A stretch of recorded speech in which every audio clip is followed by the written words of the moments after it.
Ever had to deal with someone who just wouldn't stop nitpicking? Here's our OP's story insisted on bigger font sizes for church slides and the hilarious chaos that followed. Let's see how it all turned out. From r/MaliciousCompliance. So you think you know more than me? I, 34M, had always been doing multimedia for my church for years and years, so displaying lyrics and creating PowerPoint slides are second nature to me. I was scheduled to take care of the multimedia this morning, so as usual, I came and created what's needed. I set up all of the lyrics, Bible verses, and the slides that were sent from the speaker before I went to the restroom. When I'm back, I saw the guy who usually plays the bass, Nate, but he wasn't on schedule today. He was having a conversation with another person behind the multimedia station. I went back to my station and started pre-displaying everything on the screen to make sure that I can read everything. So that's what I did before I noticed that Nate was looking at my station. 5 minutes before we start, Nate suddenly asked what I prepared. I showed him everything, the lyrics, the Bible verses, the slides, just to satisfy his curiosity. Side note, I don't really like Nate for several reasons. He believes in a lot of conspiracies people shared on social media, and when someone questioned him, he argued nonstop. Most of us just try to avoid starting a conversation with him entirely, including me. Also, whenever he's scheduled to play bass, he turned his amp's volume quite high, higher than the other musical instruments that I can feel the vibration every time he plucks his bass, and the multimedia station is at the very back of the room. He's just super obnoxious. Apparently, his obnoxiousness is at a high rate today, because as soon as he saw the slides I prepared, he said that the font size is too small.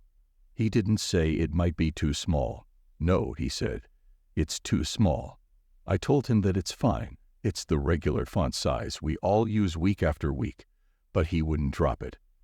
By this time, the service started, but for some reason, he didn't go to find an empty seat in the audience. Rather, he sat on a stool behind my station, while repeatedly telling me that the font is too small. By this point, I was listening to his font mantra behind me while displaying the lyrics for the singers. After a couple minutes, I asked him if he's planning to sit with the audience, and I kid you not, this is his response. OP, your font is too small. You need to increase it. I can't believe it. He's so fixated on my slide's font size that he refused to leave me alone until I fulfilled his wishes. By this point, even the pastor's wife asked him to please have a seat in the audience, in which he told her that it's better for him to sit there because if he sat in the audience, he wouldn't be able to see anything. I had enough. Malicious compliance initiated. While still controlling the displayed lyrics, I also edited the slides while he watched, so I'm multitasking. Mind you, the service has already begun, so I can't actually display the slides just to make sure. I increased the font so big that the slides look ridiculous. Before, there were only 10 slides and one slide could contain 6 to 7 lines of 2 to 3 Bible verses, with a translation section below it. Now there are about 40 slides with 15+ lines that contain only 6 words in each. I can barely fit the translation part, and each slide could contain only 1 verse. It looked totally atrocious. After witnessing his destruction, he patted me on my back, gave me a thumb up, and went to find an empty seat. I looked at the pastor's wife, and even she shook her head. During the sermon, it was extremely awkward.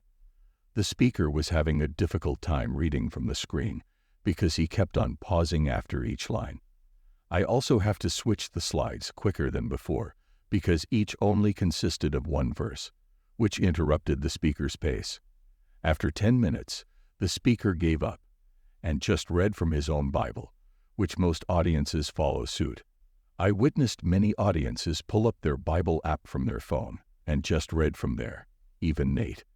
I texted Nate, "Why are you reading from your phone?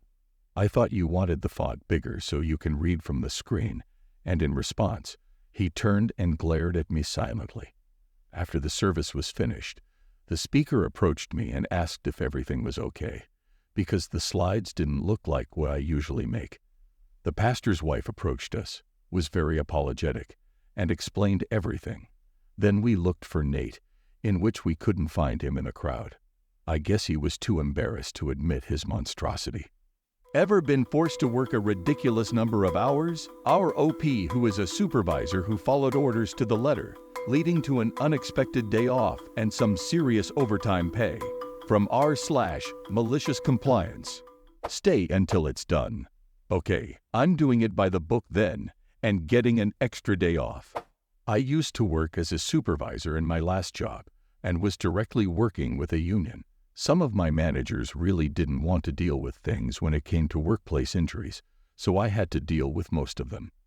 If you have worked with a union before, this is a very long and time-consuming process, while important, very tedious. So that brings us to that one evening. I was on my second double in a row of 3 and very much ready to go home. As I wrapped up my area, my evening manager texted me to assist another supervisor with an injury. The supervisor was newer and needed to be taught. I informed them I was already there on a double and needed to come back in the morning, and was there anyone else or could they help them? This manager, who was notorious for passing their work on to others, he texted me no, and I had to stay until it was done. Okay, I have written documentation of a directive. Who am I to say no? All right, well then, since I'm teaching, I'm going by the book. I opened up the union and company policy on workplace incidents and followed it step by step. By the time we got to the drug test portion, the local clinic we use was closed, and we needed to call it in. This is important because if you don't use the local clinic, the out-of-area one takes 4+ hours to come out. While that was processing, I did a lengthy investigation with the union. I spent the entire night going by the book, taking pictures, and documenting everything I could. By the time I finished, and the drug test finished, it was 7 a.m., and my shift started in 30 minutes. This is the time the morning manager came in. They are one of my favorites, and why I pick up mornings all the time. When she saw me and said, "Oh, you're in early," I said, "I never left." Her face dropped because they have a rule that while management, including supervisor, can work more than 16 hours, if they work more than 20 hours, they need a 24-hour reset.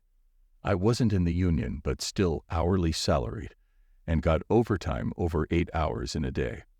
So not only was I going to not be able to make my morning shift, I couldn't make my evening shift either.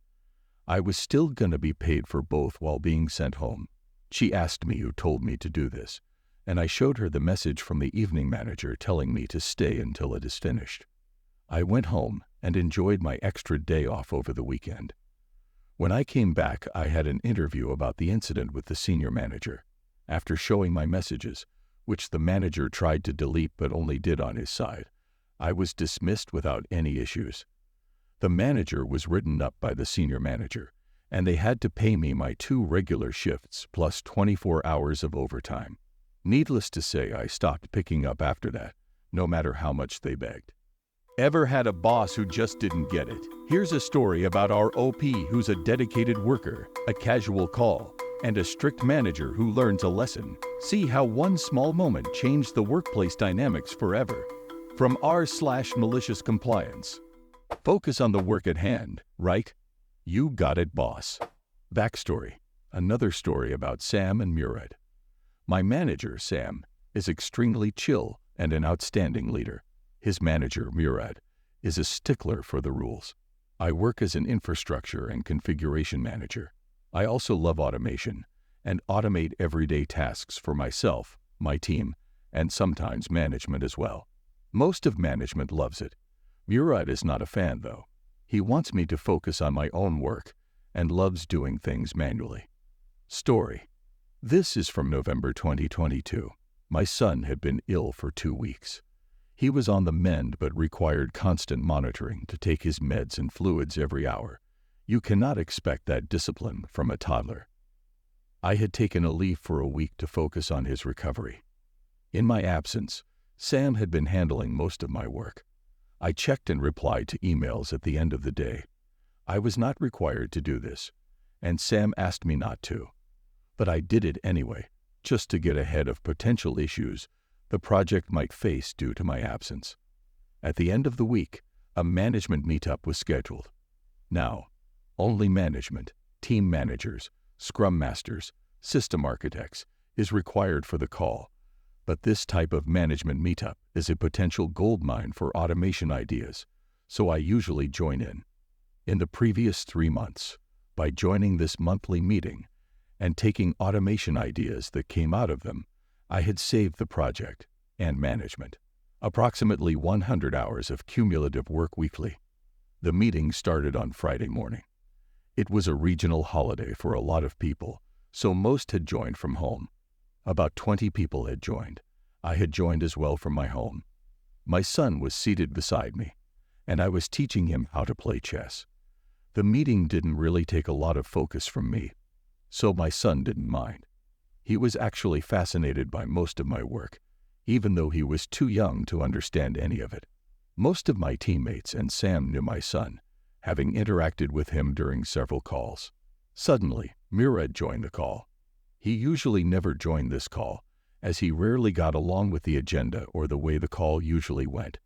The demeanor is usually pretty casual, people calling each other by names instead of official salutations, people talking in native languages sometimes. Murad, being everyone's boss and having a giant pole up his rear, commanded a serious tone from every meeting he was in. However, on this very occasion, it seemed he wanted to join in on the casual camaraderie. He asked everyone to turn on their cameras. Everyone took a minute, and the screen started to light up with everyone's video.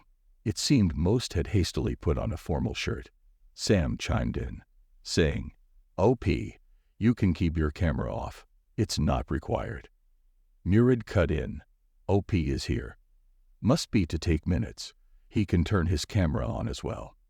I replied, "Actually, I am on leave today. I joined in case my input is needed for any automation." Murad said, "That's fine, but please turn on your camera. It would be good for everyone to see everyone else." I turned my camera on. Both my son and the chessboard between us were visible. I was using a wide-angle camera. My T read, "I work for money. For loyalty, hire a dog." Murad's face was at its widest, and it came to rest after 6 seconds with a reduction rate of 1 millimeter per second. The rest of the conversation went like this. Murad said, "OP, that T is not office appropriate." I replied, "It is quite appropriate for home though, where I currently am." Murad said, "You also seem to be playing chess. I would suggest you take your work seriously. Please focus on the matter at hand." I replied, "You are right. I should focus. Disconnect." In a call later, Sam said that while he explained to Murad that I was on leave, at that moment, in front of 20 other people, the sound of my disconnection felt surreal. It's 2024. My automations have saved the project approximately 430 hours, and the company approximately 250 hours weekly. Murad never joins that call anymore.